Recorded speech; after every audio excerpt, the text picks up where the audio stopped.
Bendera Alam Pedeng Aceh, pemersatu seluruh suku di dalam bangsa Aceh di masa Kerajaan Kesultanan Aceh. Ya, ini bendera Alam Pedeng, ada gambar pedang, pedang berkunci, dan bintang bulan, dan merah dasar, dan ada bendera perjuangan Aceh yang mana sejarah Aceh sudah hilang, maka dikenang dengan garis hitam dan putih berani. Merah ini adalah tumpah perjuangan kita. Yang bintang bulan bermakna hukum Islam. Ya, ini dengan ini sama saja. Nah, ini adalah bendera merah putih, bendera Kesatuan Republik Indonesia. Ini sampai sekarang dikibarkan oleh keturunan-keturunan raja kita, alhamdulillah, keturunan-keturunan sultan nomor satu kerajaan-kerajaan Aceh.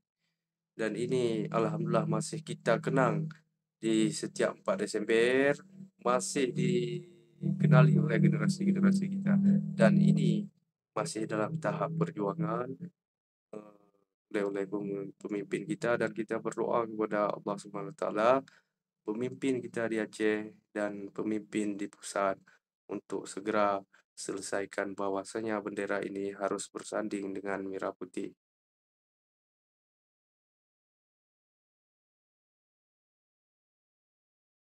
Mari kita berdoa Aceh aman, makmur, sejahtera, ya. Harapan kita Aceh aman, damai, makmur, sejahtera. Tuah bumi Aceh, tuah bangsa Aceh, seluruh suku bersatu, Gayo, Alas, Pak-Pak, Sigulai, Ane Yame, Kelut, Depayan, Haloban, Nias, Semelu, dan seluruh suku di Aceh bersatu.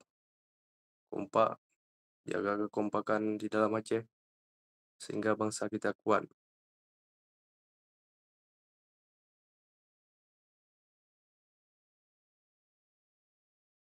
Jangan mau pecah-pecah belah, apalagi kita mau buat perpecahan di Aceh, kita harus kompak bersatu untuk bangsa Aceh Darussalam.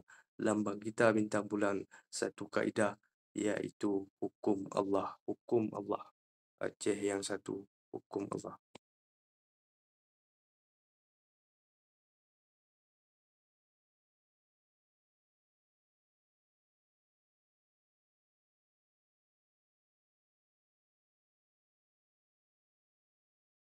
Oke bang, salam kenal ya dari Bengkulu. Salam, salam. Salam kenal dari Riau. Salam, salam. Coba bikin kumis seni-seni.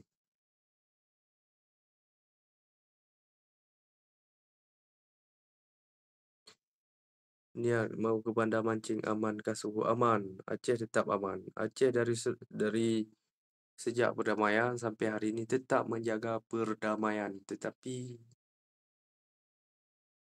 saya tak paham kenapa pusat selalu curiga dengan Aceh, dan kenapa lama sekali diselesaikan perkara Aceh. Saya tidak paham.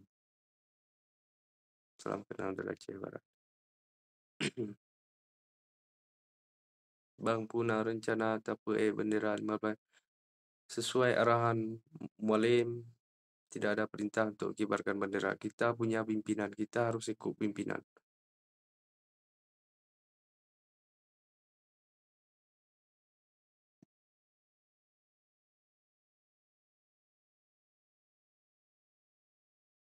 Bendera Allah, Allah itu tidak bagus, itu pemecah. Itu jangan dukung.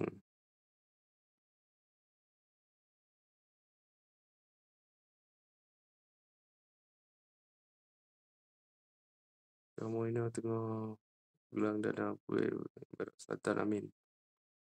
Bang kenal sama Bang Gedancing. Ya, kenal-kenal. Beliau orang guru perjuangan di Gayo. Assalamualaikum warahmatullahi wabarakatuh.